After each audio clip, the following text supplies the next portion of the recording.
AP పోలీసులు వ్యూహాత్మకంగా వ్యవహరిస్తున్నారు. ఏ క్షణానైనా సజ్జల భార్గవులను అరెస్టు చేయబోతున్నారా? పోసాని కృష్ణమురళి అరెస్టు తర్వాత జరుగుతున్న పరిణామాలను చూస్తుంటే ఈ విషయం క్లారిటీ వస్తోందా?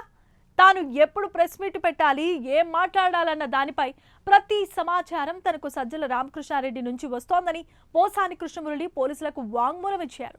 ఇదే ఎఫెక్ట్ ఇతర కేసుల్లోనూ కనిపించింది. తాము మాట్లాడినవన్నీ, తిట్టినవన్నీ తమ సొంతం కాదని, సజ్జల నుంచి వచ్చిందేనని అనేక మంది చెప్పారు. ఇప్పుడు పోసాని చెప్పారు. మరి నెక్స్ట్ టార్గెట్ సజ్జలేనా?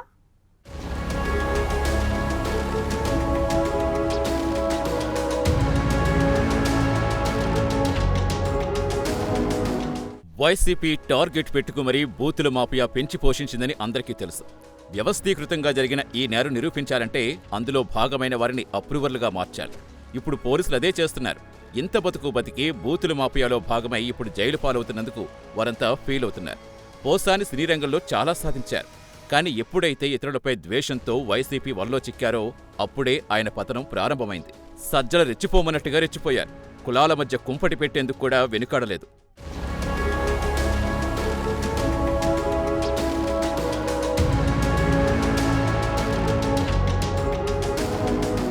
రేపటి రోజున ఆర్జీవీకి ఈ పరిస్థితి తప్పకపోవచ్చు. ఆయన కూడా సొంతంగా పోస్టులు పెట్టి ఉండరు. ఆయన ట్విట్టర్ హ్యాండిల్ను కొంతమంది ఉపయోగించారు. ఆ కొంతమంది ఎవరో కాదు, సజ్జల భార్గవరెడ్డి వంటి వారినని ఇప్పటికే పోలీసులకు ఆధారాలు లభించాయి. అలా ఆ హ్యాండిల్ ఇచ్చినందుకో, ఆయనకు కంటెంట్ ఇచ్చి పోస్టులు పెట్టించినందుకో ఫైబర్ నెట్ నుంచి కోట్లు తీసుకున్నారు. ఆ లెక్క కూడా బయటపడింది. విచారణకు హాజరు కాని ఆయన్ని ఎప్పుడు కావాలంటే అప్పుడు అరెస్ట్ చేసే అవకాశం ఉంది. బూతుల మాఫియాలో భాగమైన వారు ఇప్పుడు అరెస్ట్ అవుతున్నారు. వారిని మాత్రమే అరెస్ట్ చేయాలని టార్గెట్గా పెట్టుకోలేదు. అసలు లీడర్ వరకు వెళ్లి ఆ వ్యవస్థీకృత మాఫియా లీడర్ని బోనులో ప్రజల ముందు నిలబెట్టే వరకు అరెస్టులు సాగే అవకాశం ఉంది.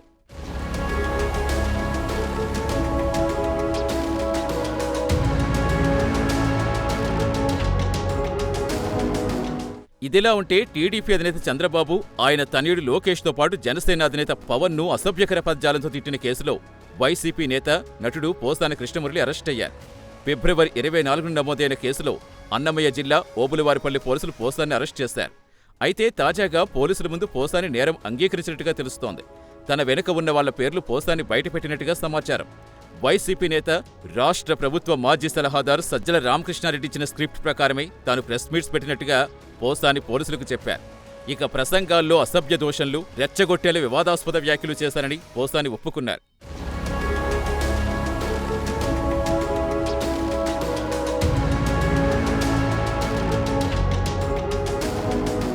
తాను మాట్లాడిన వీడియోలు YCP social media convener Sajjala Bhargav Reddy viral చేసేవారని చెప్పుకొచ్చారు పోసాని.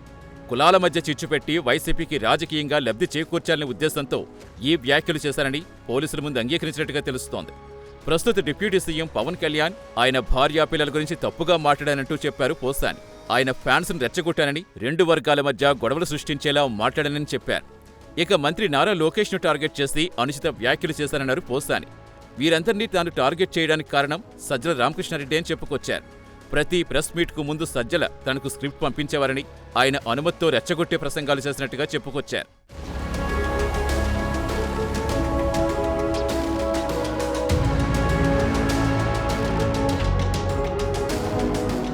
రెండు 2014 నుంచి తాను వైసీపీ మద్దతుదారునని, రాజకీయంగా సోషల్ మీడియాలో ఆ పార్టీ నేతలతో కలిసి పనిచేస్తానని చెప్పారు.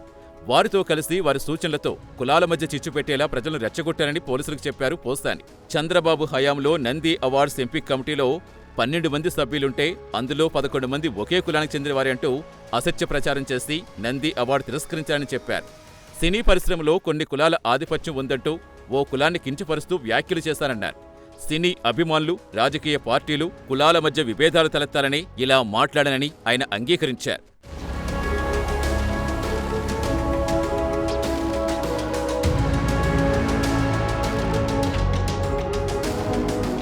ఆంధ్రప్రదేశ్ ఫిల్మ్ డెవలప్మెంట్ కార్పొరేషన్ చైర్మన్గా పనిచేసినందుకు తనకు నెలకు 3,82,000 జీతం వచ్చేదన్నారు.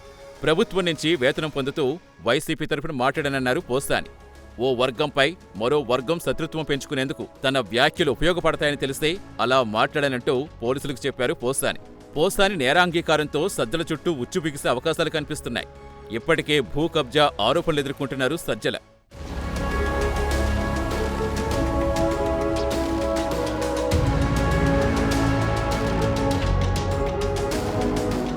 ఈ నేపథ్యంలో సజ్జల రామకృష్ణారెడ్డి, ఆయన కుమారుడు భార్గవరెడ్డిని అరెస్ట్ చేసే ఛాన్స్ ఉన్నట్టుగా తెలుస్తోంది.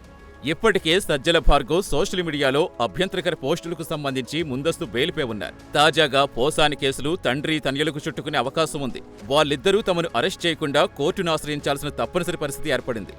ఎలాగైనా సజ్జల ఆయన తనయుణ్ణి అరెస్ట్ చేయాలనే ప్రభుత్వ పంతం ఎంతవరకు నెరవేరుతుందో చూడాలి.